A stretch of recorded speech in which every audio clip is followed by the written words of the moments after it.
Ug sa dihang gigutom ang inahan, kalami na lang jud ikaon labi na kay ulan-ulan. Maskin init ang panahon, dako man gihapon kaon. Luto lang dai kog pansit canton, spicy na pero okay lang na siya kay mukaon man gihapon among bata ana. Isog man na, isog ug baho. Maglaga na lang pud ay kog itlog diha kay di ba pares man jud na sila. May panis sila na ay pares, kanikahang nagtan-aw sa akong video, kumusta mo? Gidaghan na lang dai na kog laga ng itlog para hantod ugma na ay kaon-kaonon kung gutomon. I-explain na lang dai na ako daan kay basig makaingon mo nga mahurot na ako na karon tanan. Naghinam-hinam ko ana pero dili ibig sabihin nga mahurot na ako na. Duha lang ka buok sapat na. Kabalo ko lain na pud inyong gihuna-huna. Pagka na lang jud ning guntinga perti yung habula. Gamay na lang jud ako na jud ning ilabo. May pay ako na lang dai ning gikit-kit no, mas dali pa siguro para mabalaan pud ninyo nga ilaga ko sa una.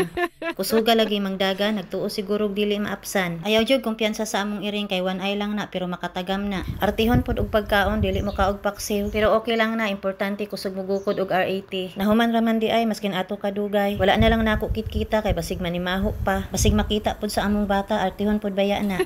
Unya kay nagbukal naman na siya, ipanglunod na nato na sila. Paminaw jud diha para makabalo ka unsaon pagluto og pansit canton. Anaon lang mangguna insan, imikos-mikos lang tas takluban. Ta syempre hulaton nimo hantod maluto. O di ba maghulat na pud ka, iandam na lang jud imong pasensya. Tas mikos-mikos again insan. Anaon lang mangguna siya, unya kabalo na ka.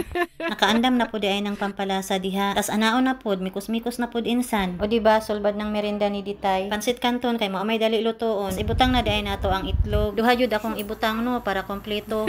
O di ba dako kaayong plato, may nang dako para terno sa nawong.